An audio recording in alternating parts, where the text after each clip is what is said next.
everyone, it's Miss Rossi. Today we're going to be drawing shamrocks for St. Patrick's Day. What you'll be needing today is a white piece of paper. We're also going to need a pencil.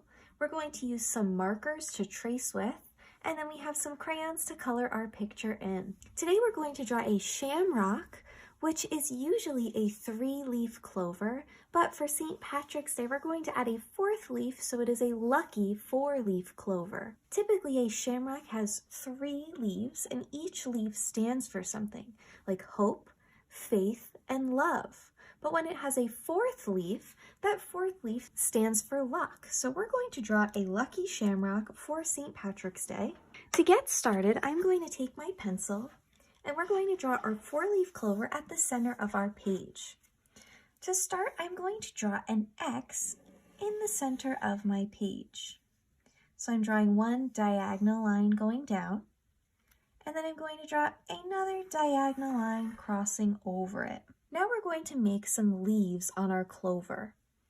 To do that, I'm going to bring this line up in a big curve that is going to arc down almost like a big hill.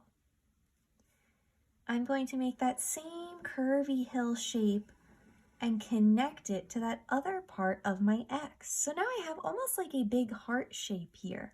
I'm going to turn my paper and I'm going to make that same shape again. So I'm starting at the top of my X, going out and curving up, bouncing down, back up, and connecting to my X.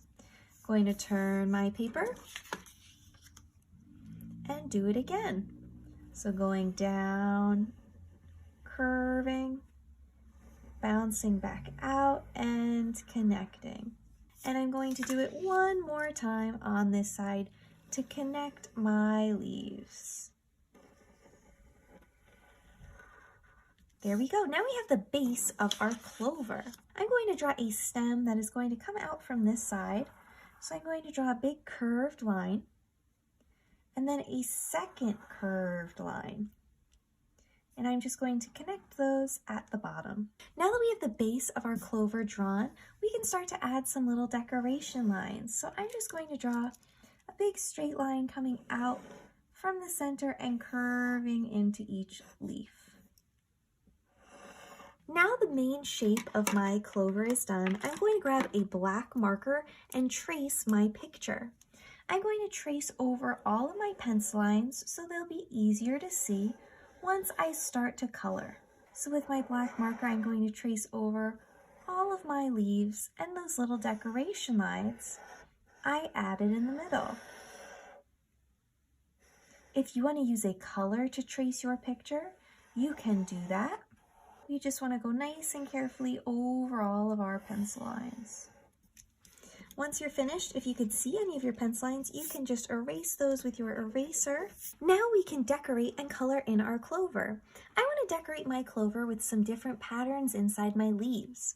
I think inside this leaf, I'm going to draw some circle patterns. So I'm going to make a bunch of different sized circles inside my leaf. And I'm going to do that same pattern on the other side. Now you can draw any different kinds of shapes and lines in your picture. Yours does not have to look like mine. You can decorate it however you would like. And then I think I'm going to add some stripes in my other leaves. So I'm just going to draw some straight lines inside my other 2 leaves. Maybe this side I will do lines going in a different direction. And I can also decorate my background. I want my 4-leaf clover to have a big rainbow in the background. So I am going to draw one line in the background from one edge of my clover to the other. And I'm going to jump over my clover as I draw that line. I don't want to draw through it because we just spent all that time drawing it. So once I hit the edge, I'm bouncing over to the other side, connecting, bouncing over again, and then going until I reach the edge of my paper. I'm going to make that same line a little bit lower, so I'm connecting from the edge of my clover to the edge of my paper, filling in that gap, and then bringing it to the other side. And I want this to be a rainbow, so I'm going to add some more stripes, again bouncing over my clover as I'm drawing these straight lines.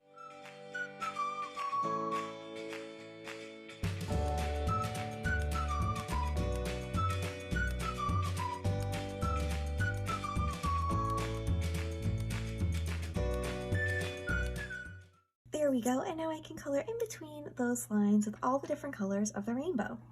Now I'm going to grab my markers, and with my markers, I'm just going to trace over the designs that I have inside my Clover. I'm going to trace my designs with my green marker, and I can trace over my pencil lines and color in the smaller sections of my designs. So I'm tracing over these circles and filling them in.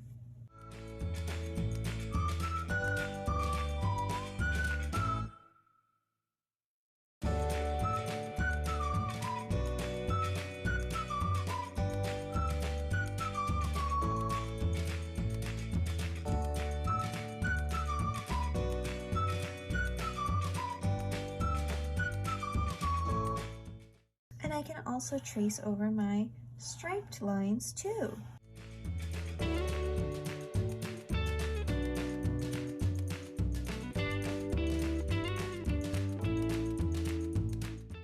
And the next thing I'm going to trace over are the rainbow lines I drew in my background. So I'm going to start with my red marker and trace my first line. I'm going to grab my orange marker for the next one, and I'm actually going to color these in with my markers too. So I want this whole first section here to be red. So from that red line I drew all the way down to the orange one, I am going to fill it in with my red marker.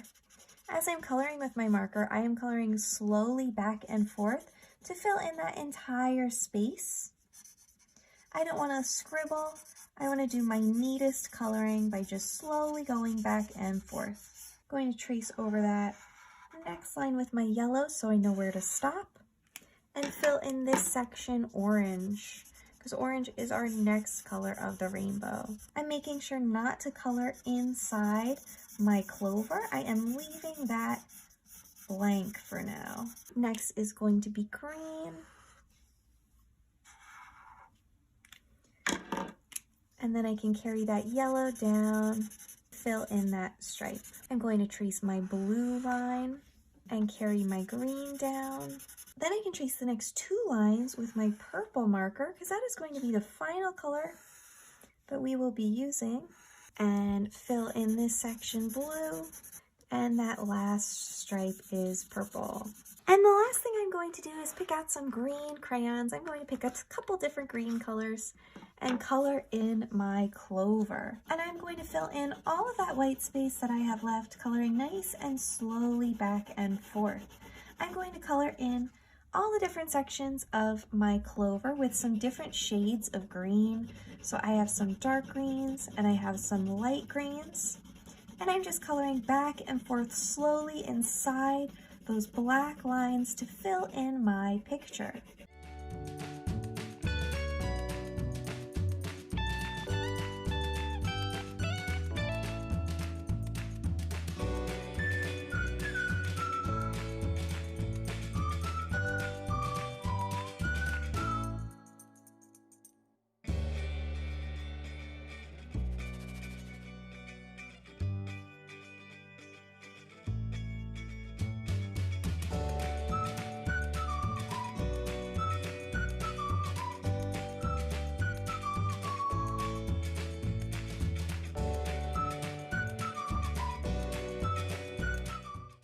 I'm also going to grab a blue crayon to color in the background so it looks like the sky.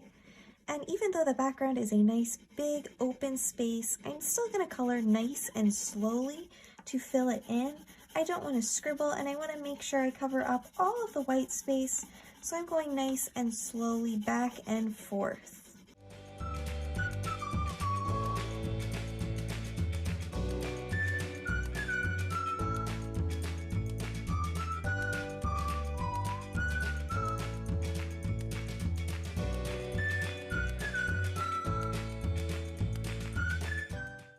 And that is my 4-leaf clover picture all finished. Once you're done coloring in your project, you can save it for St. Patrick's Day. I hope you have fun making your shamrock today.